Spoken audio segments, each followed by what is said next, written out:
This is what no other sales trainer will give you in the high ticket sales space right now. Their exact step-by-step objection handling script. This is word for word what you can steal on your high ticket sales calls. I've generated over $6 million in high ticket sales, and this is the objection handling word track that I still use to this day to handle objections like money, partner, time, fear. So pay attention for the next 10 minutes because I'm gonna save you a shit ton of commissions that you would have otherwise lost. Now, quick warning, just by following this word track does not mean that you will close deals. There's a lot more behind how to handle objections apart from what you say. There's how you say it, there's how you listen, there's your intent, there's your thought process on how you actually navigate which objection to handle. There's a lot that goes on behind it. Now, if you want more help with it, in my mentorship closers cult, that's exactly what I help guys do so they can consistently make over $10,000 to $15,000 a month in pure commissions. It's what I helped Anton do. It's also what I helped Luke do and a bunch of other guys that I work with. So if you want to learn more about that, just check the link in the description. You can book a call and we can have a chat to see if it makes sense. So let's start off with the number one objection that you guys probably get. Think about it. Sounds good, Orlando. I just want to go and think about it for a bit. This is what you're going to say. Yeah, that's not a problem. Can I ask, before you do go and have a think about it,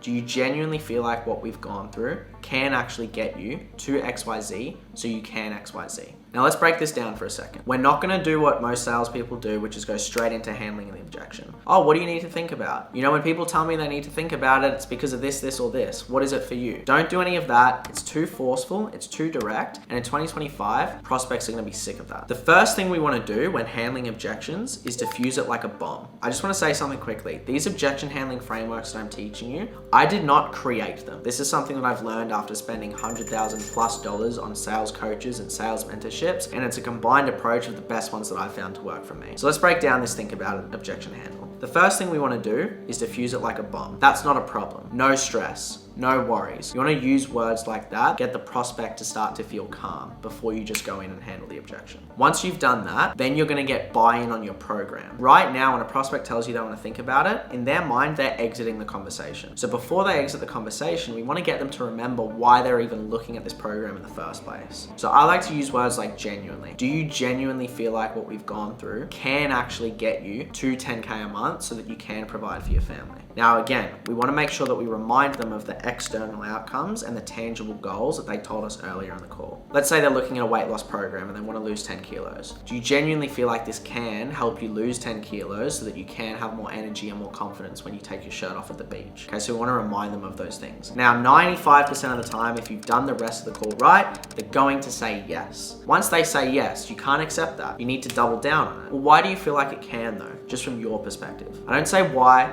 I don't say why can it though. Not aggressive. Why do you feel like it can though, just from your perspective? Sweet. Then they're gonna repeat back to you all of the reasons that they wanna do the program. Then from there, you wanna uncover the real objection, okay? So you're gonna say something like this. So I guess when you do go have a think about it, what's kind of coming up for you that has you wanna do that? Just to see if I can help. Now notice the body language. I'm looking a bit confused. They've just told me all the reasons they wanna do the program. What's actually coming up for you that like has you wanna do that? Just to see if I can help. Again, very disarming language. They're either gonna give you the real objection, which is money, or they're gonna say something else. Now, if they give you another reason like, oh, I just don't make decisions on the spot, I need to check the budget, I need to chat with my partner, I don't have the time, blah, blah, blah. We're gonna skip all of that and we're just gonna get straight to the point. Money aside, would you do it though? Okay, so just tackle the money objection because that's the easiest route you can go down now. Money aside, would you do it? Well, yeah, I'd do it if it was free. Now you don't accept that. Well, hold on, it's still gonna be a lot of time, energy, commitment aside from the money. So why would you actually dedicate that time, energy, and commitment to yourself? Well, because I want to grow the business, I want to XYZ. Again, you're getting them to double down on the reasons they want to do it. Then from there, you want to handle the money objection. We're going to start with value money. If you got the results you're wanting, if you got to 10K a month with the business, so you could XYZ, would that be worth $10,000 to you? Yes, it would. Why would it though? Well, because if I got the result, it would make it back.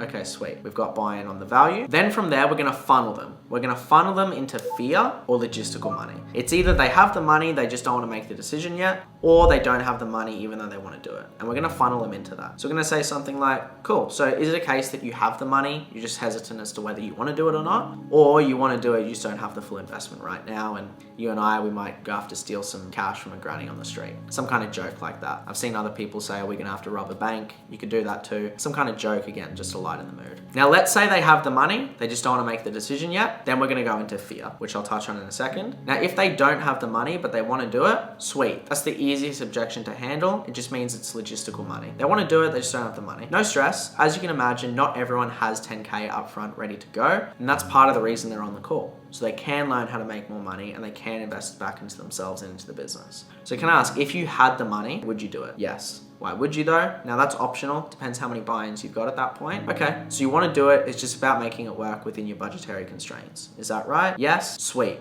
Are you open to an honest conversation around your finances just to see how I can help? Yes, I am. Awesome. How much do you have set aside at the moment that you can use to invest into yourself and into the business right now? I can do 5K. Okay, sweet. Then you offer a payment plan from there, you close the deal. Now, let's say you go through the logistical, you found out they either have the money or you can do a payment plan and the payment plan works, but they still don't want to move forward. That's where we go into fear. This is basically where you become Tony Robbins for a little bit and you kind of motivate people. Now, there's a lot of different ways you can do it. This is one of my go-tos. It's just kind of leaning into the fact that it's a big decision. Yeah, by the way, it's totally normal, you know, because it's different to what you're used to. But at the end of the day, does change happen inside or outside of the comfort zone? Yeah, outside. Okay, so what do you feel like you need to do to put yourself outside of your comfort zone and actually get to where you want to be? That's one loop. Let's say they still don't want to do it. Yeah, no stress. It's completely normal that you want to think about it because it's different to what you're used to. And as humans, we don't like change. We like doing things the way we've always done them. But again, does change happen that way? No. Well, why not though? Well, because change happens when you're outside your comfort zone. Okay, again, I know it's hard, but what do you feel like you need to do to put yourself in the best position possible to actually get to where you want to be? That's loop 2. Let's say they go again. You have a third loop. Can I give you an analogy for a second, Mr. Prospect? Yeah, sure, go ahead, Orlando. Cool. Imagine you're going skydiving, right? You're 3,000 feet in the air and the instructor goes, all right, Orlando, it's time to jump. He pulls open the door, wind starts blowing in your face. And at that moment, you tell him, hang on, Mr. Instructor, I just want to sit back down for 5 minutes. Let me really have a think about it. Let me really make sure that I want to make this jump. What do you think is going to go on in your head during that 5 minutes? Yeah, fear, scarcity. What if I die? What if the parachute doesn't work? Yeah, and that's normal because our brain goes into survival mode. But at the end of the day, sitting back down and thinking worst case scenario, does that actually help you get to where you want to be? Or does thinking best case scenario, how can I make this work? How can I get my money back? How can I do everything I can to make this investment worth it? Which mindset's going to put you in a better position? Yeah, the second one. Okay, so what decision do you need to make today so you can actually become that 2.0 version of you that you want to become? Yeah, I guess I should do it. You sure? You don't have to? Yeah, let's do it. Sweet. Now those are just 3 loops. There's a lot of different ways you can do fear. You can do identity, you can do congruency. It really depends on the situation. And that's why a lot of the time sales trainers won't just give you scripts, because for this exact reason, it's context dependent. So take these scripts with a grain of salt. So that's think about it, money and fear. Let's move on to another one. Let's go into the partner objection. Now this is a bit of a spicy one. There's a lot of different opinions on this in the high ticket sales space. Sometimes partner objections truly legitimate. Sometimes they're not, and you've got to be a bit of a detective sometimes to find out whether it is legit or not. So this is how I would go about it. Yeah, no stress at all. Before you go chat with, oh, by the way, what's your partner's name? Oh, Rebecca. Okay, cool, Rebecca. Before you go and chat with Rebecca, like, do you genuinely feel like this can help you get to XYZ so you can XYZ? Because that's the most important thing. Get buy-in again, just like we do with think about objections. Then from there, this is where we peel back the onion layer. Cool, let's say you chat with Rebecca. She's fully on board, no questions. She wants you to do it.